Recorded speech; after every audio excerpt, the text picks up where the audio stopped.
Okay, good evening, everyone. Apologize for the late start, but with that, let me share my screen.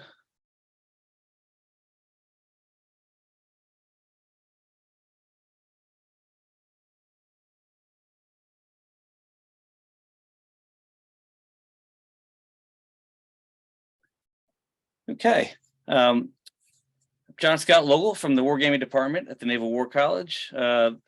I'd like to welcome you to this evening's discussion. We're going to go back to the future. You're looking at an action shot from the Cold War right there on Sims Hall in the center wing at the Naval War College in the 1980s.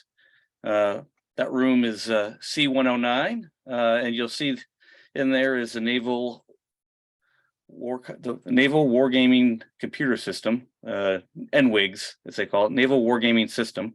And what you see in there is adjudication, and you can tell they're deep in discussion. They got their coffee cups going, they're deliberating over their boards there. And I might say that if you didn't have this, the U.S. might not have won the Cold War against the Soviet Navy some 40 years ago. All right. Probably not necessarily the case, but that's going to be part of my argument tonight. Some others might say that Tom Clancy figured this out back when he wrote The Hunt for Red October. And here we have the movie. And who knew that Clancy had Captain Ramius kill Putin with that slipping of the T, right? Not only was he a killer, but he was probably clairvoyant. He knew that Putin could have caused some complications. You could deep dive into Reddit. There's theories and conspiracies that Clancy actually knew about Putin and put him in his book. But I digress. I'm going to pick up this evening where on a point where earlier in this month you heard from Barney Rubel, my first dean that I worked for in the Wargaming department. Barney brought me into the department in 2011. And Barney gave you a history of the Wargaming department and thinking about it as learning. And he highlighted that there was a good interlude in 1979 to 1992 where the Wargame department and the college looked at the maritime strategy. They explored well beyond the Cold War into the 90s. But as he highlighted that the research was not necessarily part of the education going on. But I'm going to deep dive into that and take us why he says that the 1980s were a good interlude. And what I'd like to give you guys a glimpse to this evening is how today's war games are sort of going back to the future and replicating some of the game design, the game analysis, and the lessons learned, and really getting at this idea of a campaign of learning. So we'll go through that. We'll go through wargaming as a learning tool. I'll highlight the role of John Lehman and the Maritime Strategy and how they interacted with the Global Wargame series. We'll talk a little bit about design and execution. Think about the role of the wargame audiences as they are the students and the recipients of the campaign of learning. And then I'll offer some observations and reflection about how we wargame the global war games today. If you think about the comparisons, I want you to take away, in the 1980s, it was wargaming to figure out how to fight the maritime strategy. The analog today would be we're trying to figure out how to fight distributed maritime operations with the naval force. In the 1980s, they were looking to John Lehman and the Navy and the CNO were trying to figure out how to integrate the Navy into the force that was going to counter the Soviet Union. Today, I would submit we're continuing to work on integrating the maritime force with the joint force. In the 1980s, John Lehman and the Navy had a campaign to get support for Reagan's 600-ship Navy, Lehman's 600-ship Navy. And today you'll find that the CNO and the SecNav are looking for support to choose and build and support the Navy's force design for the future. So thinking about the campaign of learning, this has been a term of reference. It's certainly in the CNO's navigation plan that he put out earlier this year. And he identifies it as the third key development that's part of his update. And he says, a rigorous campaign of learning, the Navy's recognized a need for continuous iterative force design process to focus on modernization and accelerate the capabilities we need to maintain our edge in this critical decade and beyond, right? That's a lovely statement. But what it means to, in plain terms, and what it means to us is that iterative means repeated games, looking at different aspects of the force, and helping the cycle of research to focus what the Navy looks forward to for modernization and what they need is with respect to capabilities. But I had a hard time finding, and I would offer at the end here, if anybody would like to put into the notes, what is a good definition for campaignal learning? Everyone throws that phrase around. John Hanely has a manuscript he's been working on. And so I found it useful because it's John Hanley is loquacious, but he's thorough. And he says a campaign of learning involves conscious and unconscious reflection on personal and historical experience to surmise premises for critical analysis using a variety of analytical, gaming, and exercise/operations that can provide synthetic or actual experience to add to or refute the veracity of insights and improve the capacity for judgment. And what I think I would characterize that by saying you are deliberate and indeliberately learning how to improve what you know and where you need to go. And gaming, and specifically wargaming, has been a method and a process proven for well over a century. It goes back to the roots of the War College, as you've heard many folks say, and as Barney highlighted earlier this month. And the evolution and the progression of how we think about wargaming at the War College goes back to Lieutenant McCarty Little. He called it artificial war. You can look at Joint Pub 1 that defines it as a simulation by whatever means of a military operation where you have two or more opposing forces, you have rules, you have data and procedures that are designed to depict an actual or assumed real life situation. Peter Perla has, in his 1990s books, has given an enduring definition, calling it a model, warfare model or simulation. Does it involve the actual forces? But the flow of events and effects are affected by decisions in which the players have to represent each side and have to live with those decisions. At the War College, what we've been using and what I like to use is this definition out of Frank McHugh's book from 1966. Frank McHugh spent 4 decades doing war games in the middle of the 20th century. And we'd like to highlight the key components here. A war game is a simulation of selected aspects of a conflict situation in accordance with predetermined rules, data, and procedures. And I would say that the rules, data, and procedures are equal to the assumptions that you're going to take into a game or the research you're doing. And you produce and you put them through to provide decision-making experiences, right? That is what the players experience and how they perceive what is going on, and that's what they take with them when they leave the game.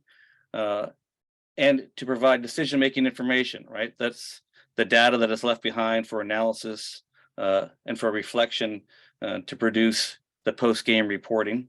But most importantly, it has to be applicable to a real-world situation. And when we think about that, the war games, in the wargaming that we've been doing, we've been asked to reflect upon games as educational and research. And where we think, if you think of this quad chart here of how disorder is part of the problem set you're investigating, a game is designed for, or they're suitable for identifying a complex problem where the order is not apparent. You may not necessarily understand the cause-effect relationships ahead of time, but as you watch them unfold, you begin to get some understanding about how those events can come about, and you gain some understanding about the outcomes and what you may not want to do. So as a wargaming tool, wargaming enables you to organize information in front of you. You watch it transform into understanding. You experience the how and the why.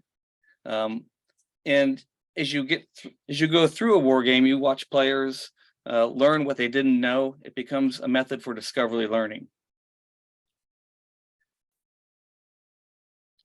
The caveat, and this is every wargamer wrestles with this with their sponsors and those who are new to gaming. You have to reinforce the idea that a war game will illuminate issues and insights, but it's not necessarily going to validate or prove a particular concept or course of action.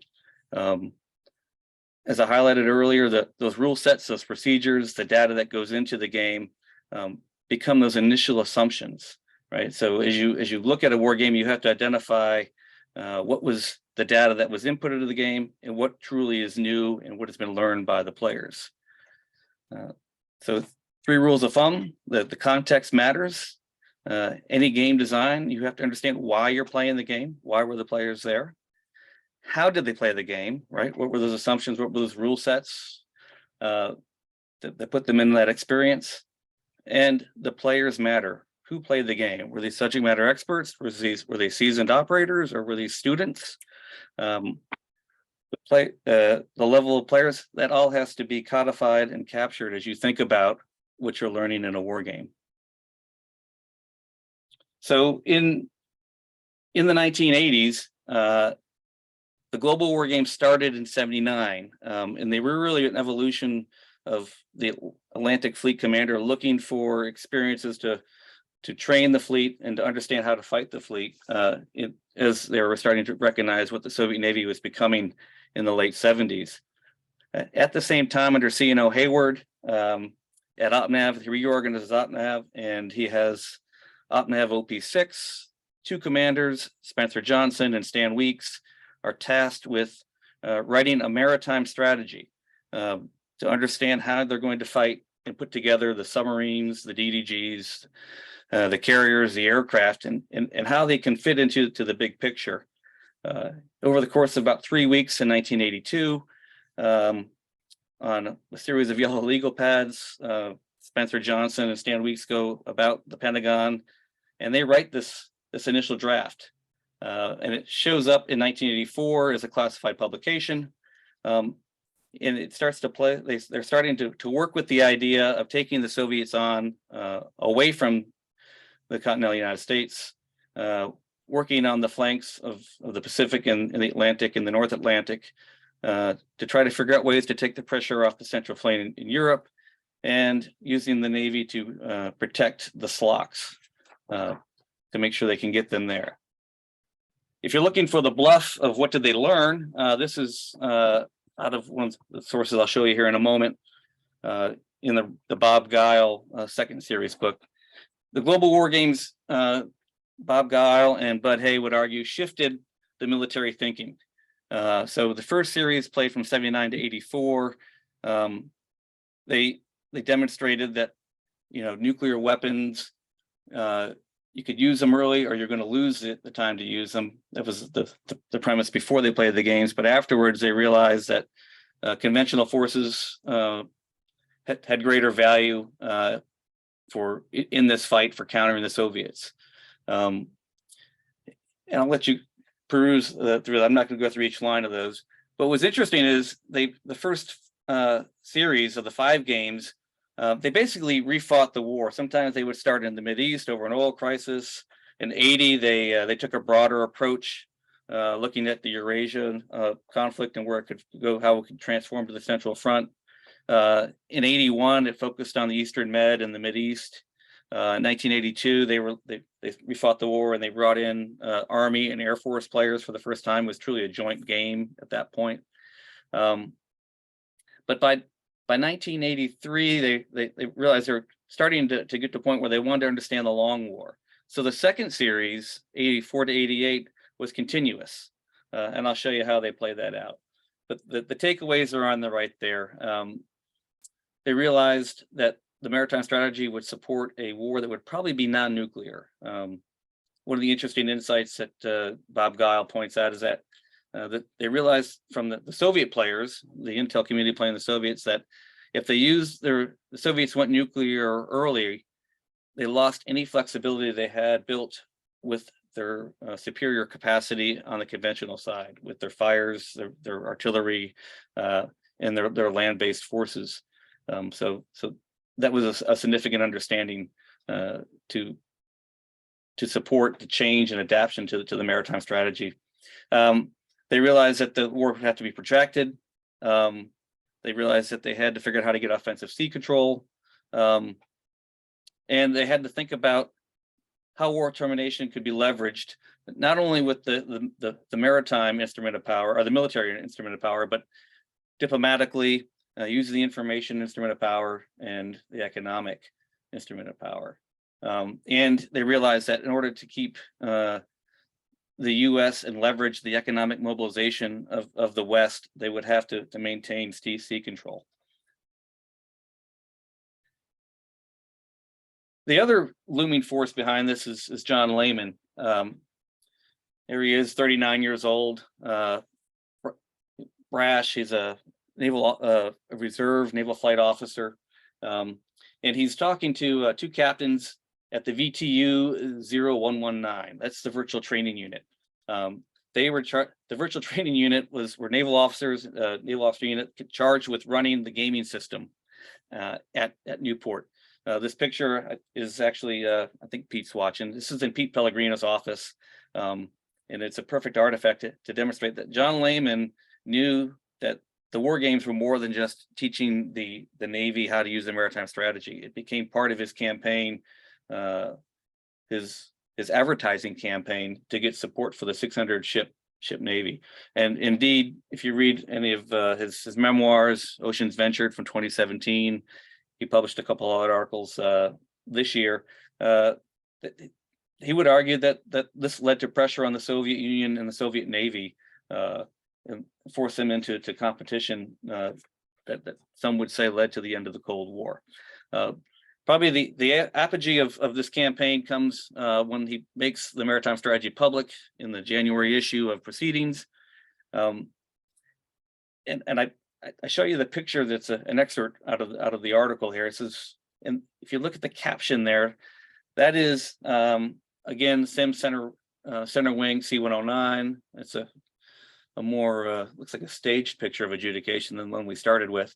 But that last sentence there, its facilities, the War College facilities, provide the tools to help, quote, the real reformers make their reforms.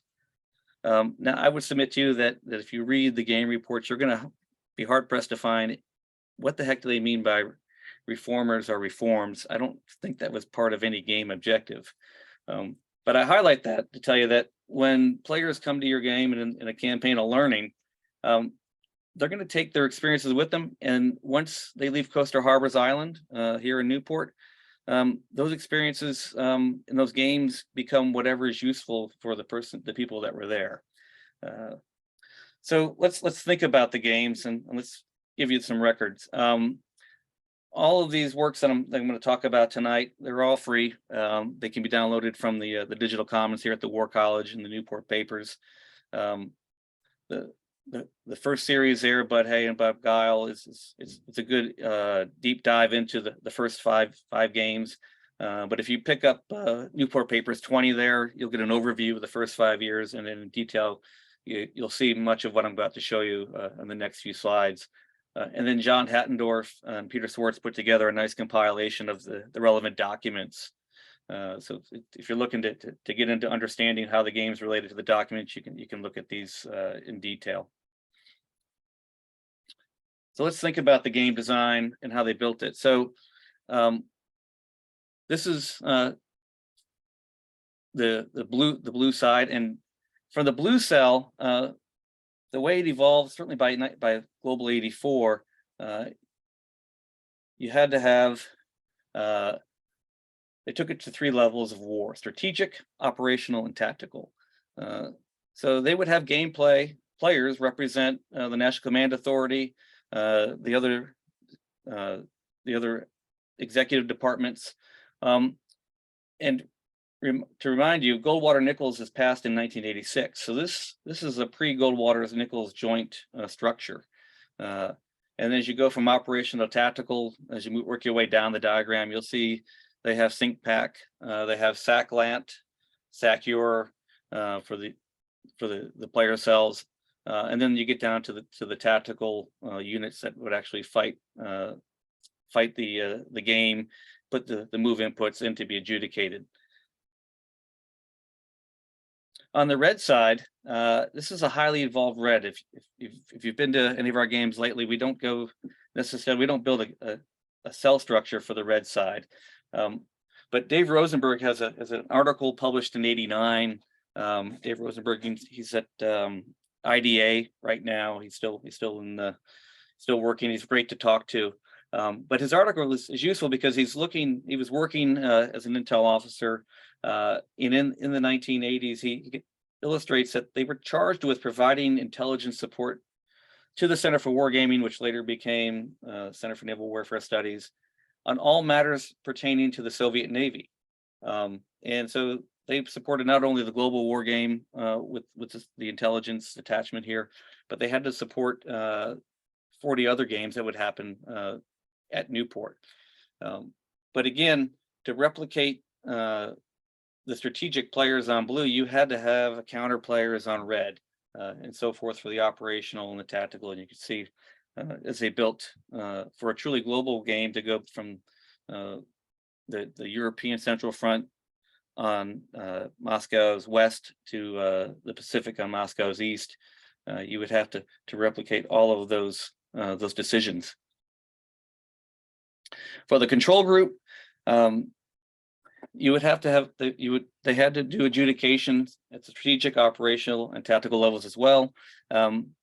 The adjudication was based on what would happen inside the naval wargaming system. The NWIGS, as the gaming system was called, was basically the computers were used to track force movement, adjust force movement, to track BDA. But as the history shows us, for any land adjudication, that was done manually on a table. For the game director, Bud Hay was the seminal figure.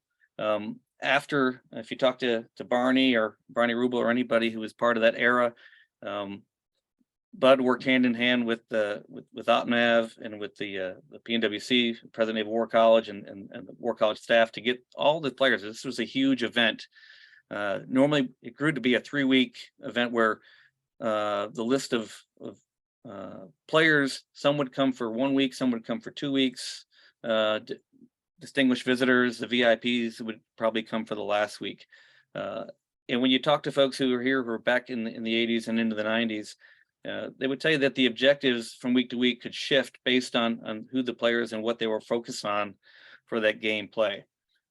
So it was a very large game, and it looked at the domains. You could look at for the controllers that they had there.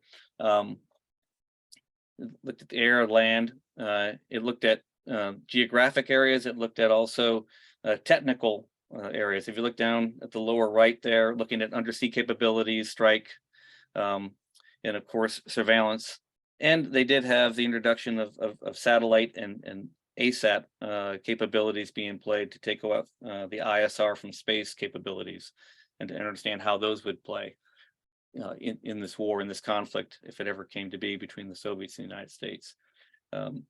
And the other part I like to highlight on this slide is up here on the right on the control group, game analysis, game history.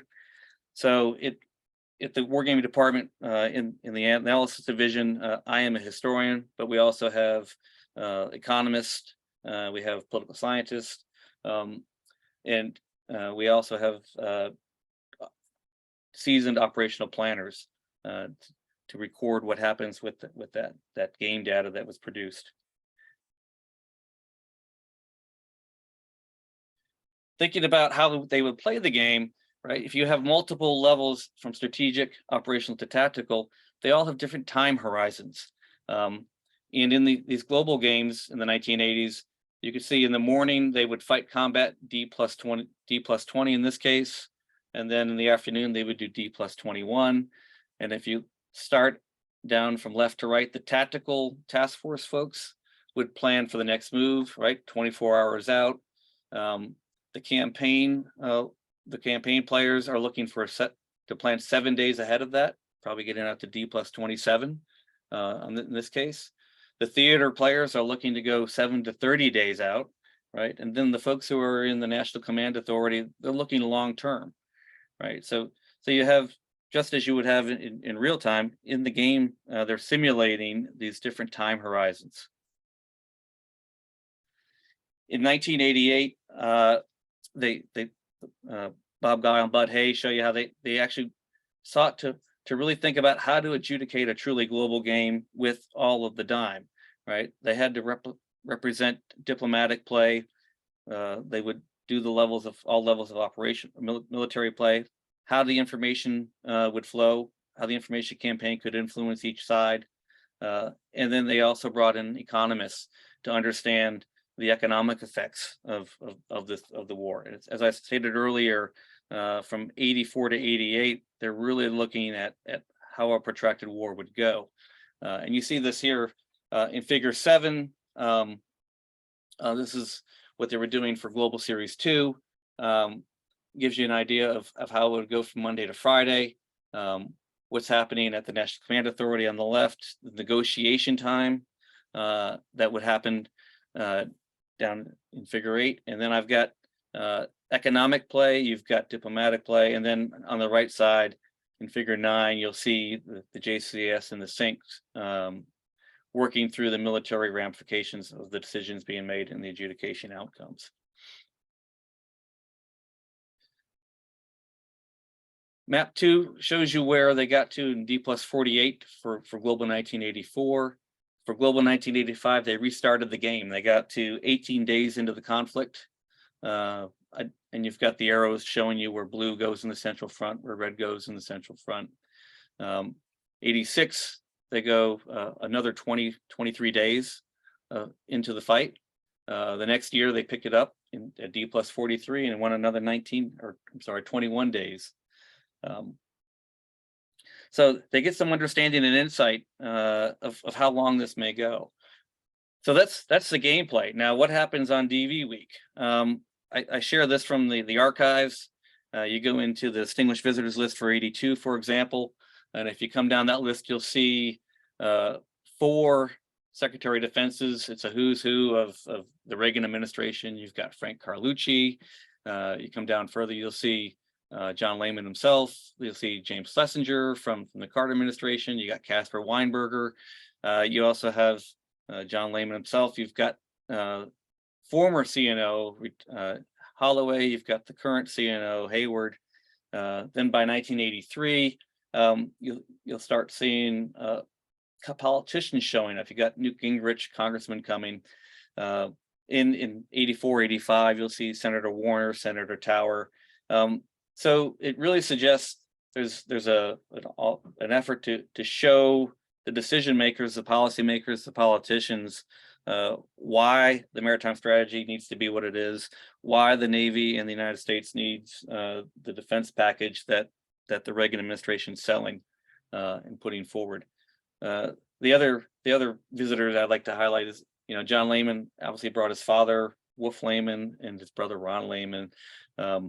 So somehow, I guess, the summer in Newport became part of a family affair when they weren't playing the game, I imagine. The game also traveled into popular culture. If you're a Tom Clancy fan, you would recognize this book. You would also recognize that you've got the book to the left there is Larry Bond's Dance of the Vampires. Right? Larry Bond is the game designer, developer of popular war game Harpoon. And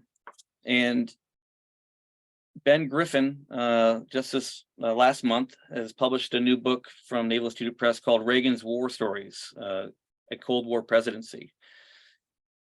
And what Ben Griffin talks about, and what he was able to interview Larry Bond and highlight that reality became fiction, fiction became reality, and the role of these war games took on kind of a lore of their own from Newport, but they also played a large part in the way Tom Clancy understood the capabilities of the Cold War military that he was writing about.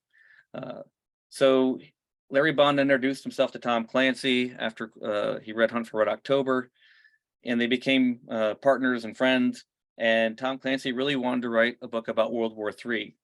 And Larry Bond and Tom Clancy said, well, I need to figure out what happens and how the war goes inside the story. So they played to Answer the Vampires. They played a game in January '85. They played it again in March of '85. And you'll recognize some of the names on here. Tom Clancy played the Soviet leader. Submarine player was Chris Carlson. And then you look at who came in March, and you've got Peter Perla as the electronic warfare commander, flag captain, Kibitzer, and again, Tom Clancy playing from the Soviet side. In my discussions with John Hanley over the years, he was a war gamer supporting the games here in Newport. He says it's almost as if the 1984 Global War Game Report got into the hands of these guys. Because the description of the maritime warfare that's in Red Storm Rising will look very similar to what you all can read in the volume 20 of the Newport papers, but it does suggest the rule sets, the data, and the procedures that go into the game design. Right, the geography, ranges of weapon systems, limits of capabilities, order of battle. Those are kind of constants. So the decision space is probably similar for the classified game and the Dance of the Vampires that these guys played.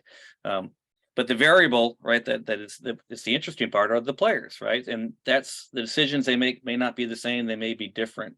But this all is used in the campaign. Again, it's the outer campaign of proving why the games work. Ben Griffin highlights Newt Gingrich's testimony to Congress as a congressman, where he said, "I've read Tom Clancy's book. I think this is how this war goes," and it spurs some of the debate in the mid '80s there in Congress. Let's fast forward to where we are right now, and this is a game design.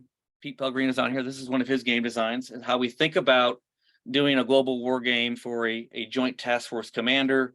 And in our games now, we don't have 3 weeks. We usually get a 5-day period in which we can get the concentration of the right players, the right subject matter experts to come play this game.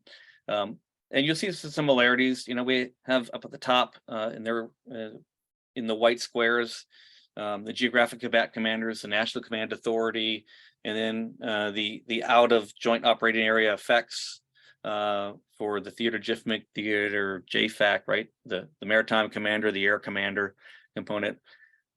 We don't necessarily play those as players. Those become assumptions, right? The player decisions we're interested in investigating tend to happen at the joint task force level down to the task force commander level. So how do you get at that type of game? How do you get at that type of interest and understanding what are the decisions they're making and why are they making those decisions? So you have to put a lot of assumption into what the strategic objectives are, right? So in this particular game design, the strategy really is if you reach a place where the strategic decision has to be made or change has to be made, we go to the control group and we make that for them and we push it back into the game.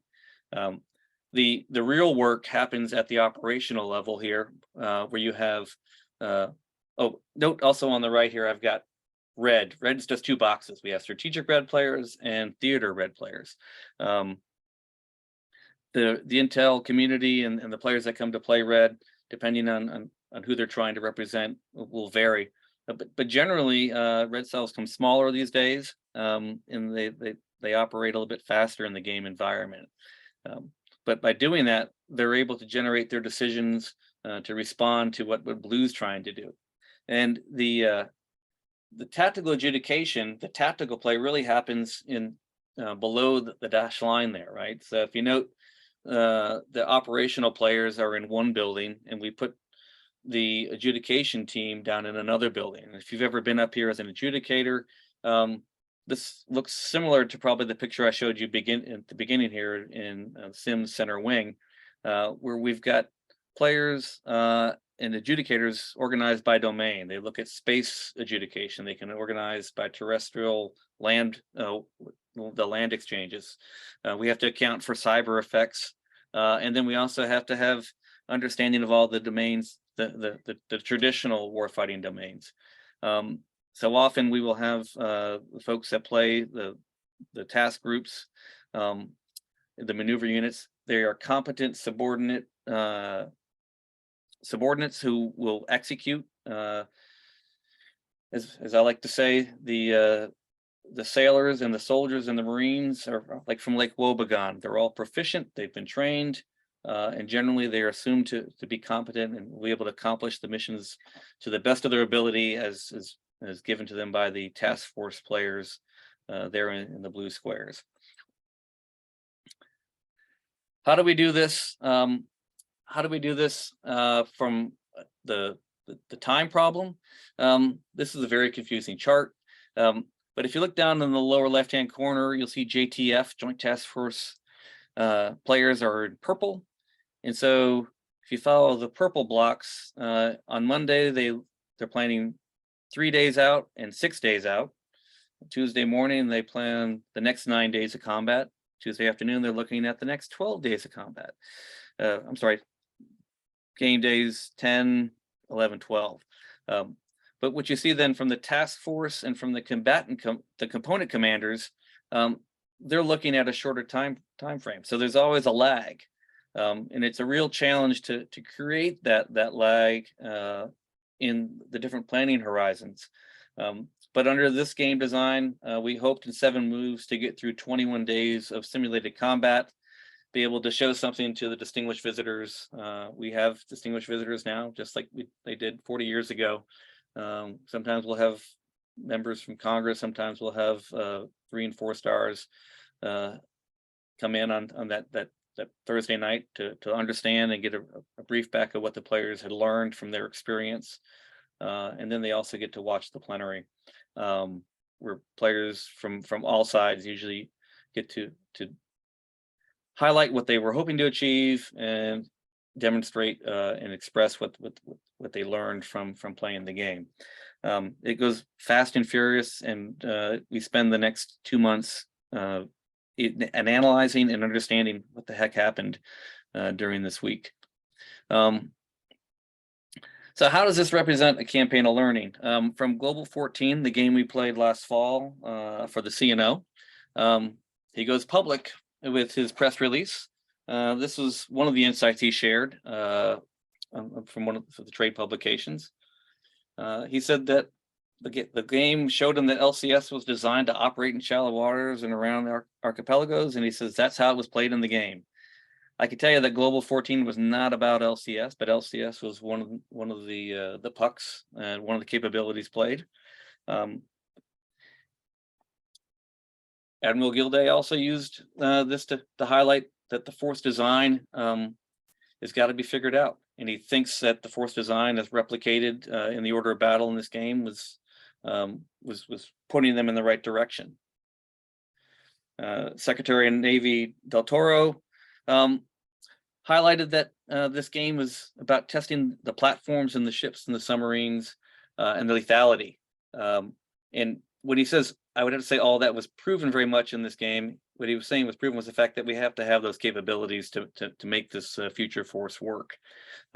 Again, not giving away the farm, but leveraging what he learned from the experience and what he learned on his visit during the plenary of that game. And lastly, this I would submit is probably Admiral Gilday's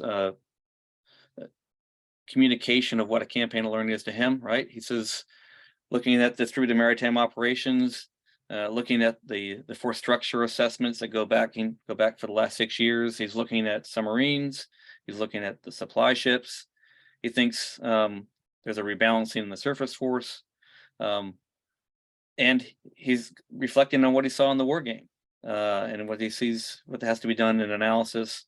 He thinks that there will be less large surface combatants and more small surface combatants. So again, the game takes on meanings that were not necessarily designed into them, but it comes from the personal experience of what they reflected. And so I would submit that this is just one of those iterations in the campaign of learning currently ongoing.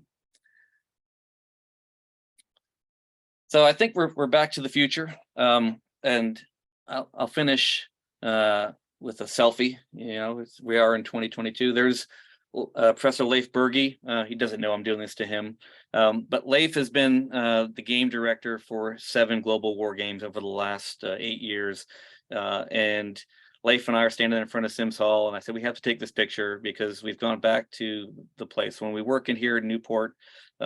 I think most of us recognize we're following in the footsteps of wargaming predecessors, wargaming giants.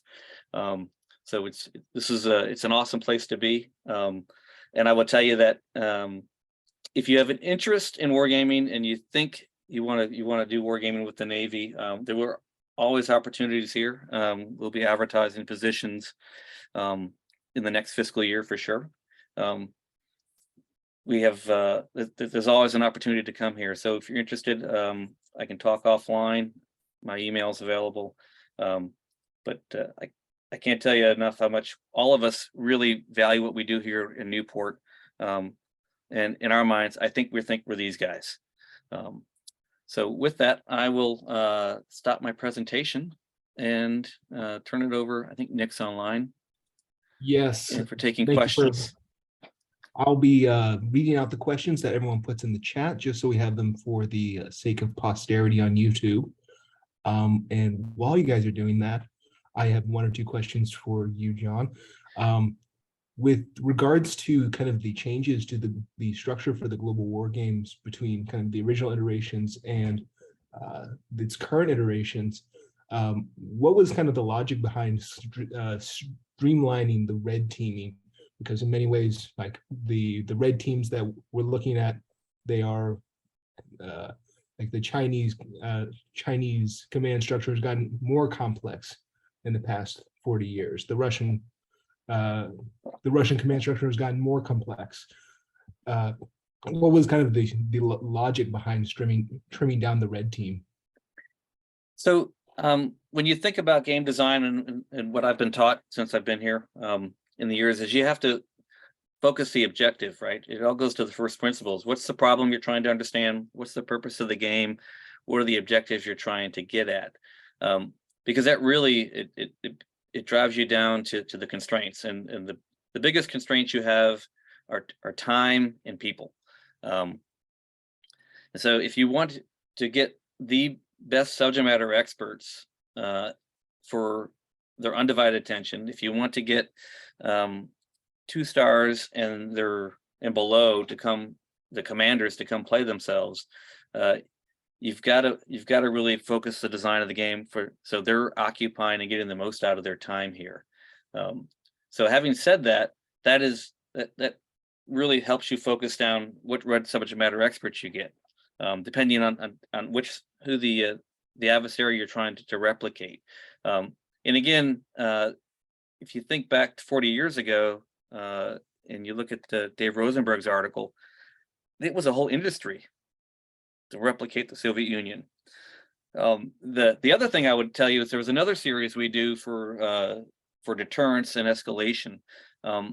And the players that come to that game are different than the players that would come to the global game. We'll spend less time trying to understand operational interplay and more time adjudicating decisions made by the strategic level and replicating how those decisions would come to be made, depending on who each of the game cells is trying to replicate.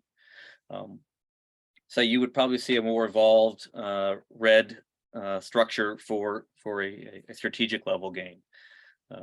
So that's one of the key differences I would submit between now and 40 years ago. We don't keep everybody here for 3 weeks. We're able to take, for instance, if we take a large game, a joint game like I showed you the structure for, there may be 1 or 2 smaller games, workshop games that could come out of that. So I think that's probably the key difference right now is we've really spent a lot of time focusing the game design to meet the needs. Peter Pellegrino, he says here, how we organize players is another design consideration. Sometimes we try to replicate real world command and control structures and relationships. Other times we herd the players into a single cell. That's good. Thank you for the comment. My follow-up question while we're waiting for any more from the chat would be, has there been any changes in the way that games have been adjudicated with regards to, the condensed timeline you mentioned? It's gone from 3 weeks towards, just keeping their people 5 days. Has that been produced any new challenges, or do you feel that you're still getting the same level of buy-in from people that are participating, whether they're 1 week or 3 weeks? The 3-week portion is, I think, the reason we don't do a 3-week game today is it doesn't involve, it doesn't allow for analysis and reflection in between each of the focuses that you're trying to get to, if from strategic to theater to operational down to tactical. With respect to adjudication, it's ongoing, right? Because you could use machines, you can use models and simulations. What we found is you don't want to run a computer model or a computer simulation in the middle of your game, because if you talk to anyone who's done model and sim campaign analysis, those computer runs take a very long time. So lookup tables, rules of thumb, the best data you could get from experimentation and from the warfighting development centers, that all is part to that goes part and parcel into to the adjudication. At the end of the day, you still have to figure out what's the mathematical stochastic outcome. If we try to play those percentages, and we definitely a large ask in the player participant in the design are the subject matter experts you're going to need in adjudication. So it's the adjudication motto is adjudication is not happy till everyone else isn't happy. And I think that we say that in jest, but because it is there is an expectation that adjudication is soothsaying, that you're going to be predictive. But at the end of the day, you just have to give your best plausible outcome. It may be predictive, it may not be most likely, but you have to provide the players a plausible outcome for them to go and make the next set of decisions, right? So that's the purpose of adjudication. Adjudication is not there to predict the outcome, if that helps. That was great, thank you. It doesn't look like we have very many questions yet. We have one from Hiroyasu Kutsu, who asks, this was from earlier in your presentation. He was wondering if there were examples with regards to the recently released U.S. national security strategy, where there were similar interactions, where there were interactions with the series of war games aimed to help produce the document. So in terms of reporting on the war games, where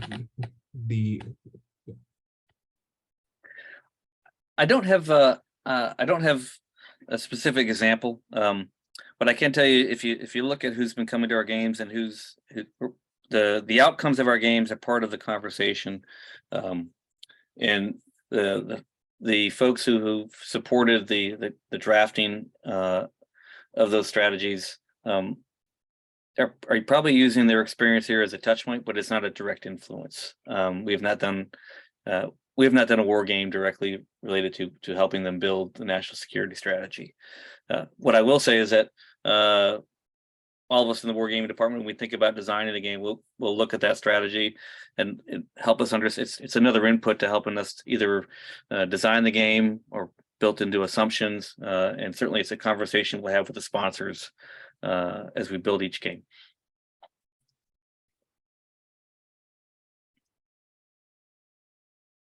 We have a follow-up from Hirayasu. How do you facilitate high-ranking players, such as senior political leaders or other VIPs?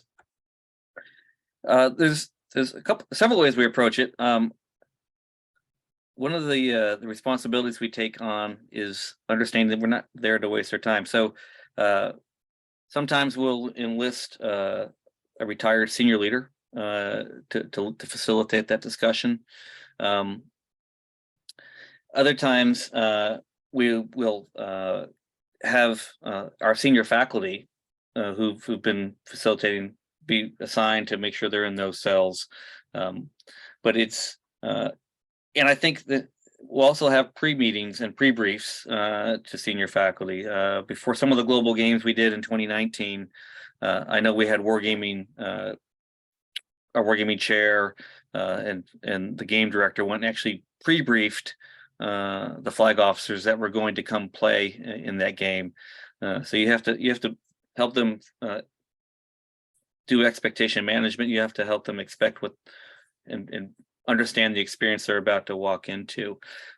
You just don't send an invite and have the Pac Fleet commander show up and tell them, here's what you're going to do.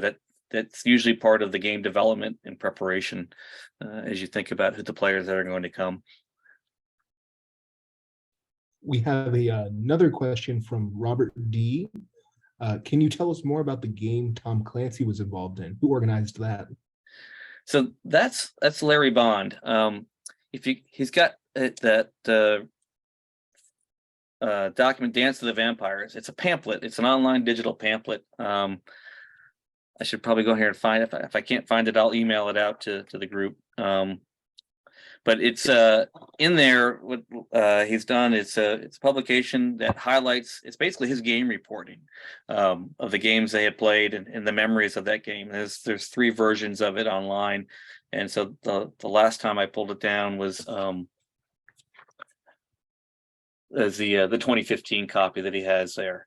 And what I haven't been able to do, and I need to sit down with John Hanely someday and go over this player list and see who he knows from that. And I have email exchanged with Larry Bond, and my to-do list is to reach out to Ben Griffin. He's a professor, a military instructor at the military academy, and just have a discussion about what he found doing the research for his book, because it is a fascinating era in which people always accuse Tom Clancy of leaking secrets. His claim was it was always open source, where he was finding his material as information. Thank you. Do we have any more questions in the chat? I just wanted to return quickly to that question about facilitating high-ranking players in terms of how you deal with them in terms of if they ever disagree with some of the adjudication outcomes or find them unrealistic. How do you manage kind of their responses in game? It's a case by case, and you have to. We in the wargaming department make sure that we are rigorous in how we arrive at the adjudicated outcome, and if it's we have to be able to explain it. The best way is to explain to the senior leader how we got to that outcome, and if they disagree, and usually they'll have a subject matter expert from their staff or who's part of their team, and they'll be part of that discussion as well. Sometimes we'll adjust the outcome if we've missed a key factor that we should have thought about in that adjudication. But it's a negotiation, it's a discussion, and we make sure that we're still sound in the execution of the game for the experience and for the data. Thank you. Brooks Rollett notes a far less known but very interesting book that seems to be heavily influenced by GWIG was Michael Palmer's The War That Never Was. Are you familiar with that one? No, but I'm going to write that down. Check it out. Thank you to Brooks in the chat for bringing that up. That'll have to get on everybody's reading list. Well, if there are no more questions here in the chat, we are going to just wrap it up. If pass it back over to John for any last comments. Thanks to Sebastian, thanks to Nick for hosting me. Hopefully I was able to share a little bit of what I've learned in researching this time and thinking about now. And as I said, my email is easy to find on the Naval War College webpage. And so if you're interested, please reach out, and more than happy to talk about wargaming, life here at the college, and thinking about the 1980s global war games. So thank you. All right, thank you. And John, I don't know if you're recording on your screen.